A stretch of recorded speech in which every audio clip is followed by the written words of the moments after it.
Corona virus کے پاکستان میں وار جاری ہے۔ تصدیق شدہ کیس کی تعداد 10,811 تک پہنچ گئی جبکہ جاں بحق افراد کی تعداد 228 ہو گئی۔ گزشتہ 24 گھنٹوں کے دوران 298 نئے کیس رپورٹ ہوئے جس کے بعد متاثرین کی تعداد 10,811 تک پہنچ گئی۔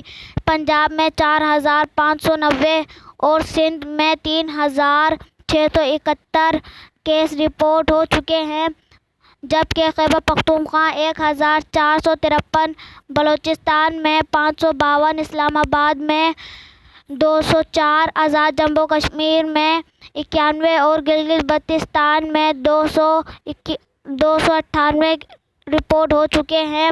ملک بھر میں 2,337 افراد صحتیاب ہو چکے ہیں۔ کورونا سے پاکستان میں جاں بحق افراد کی تعداد 228 ہو گئی۔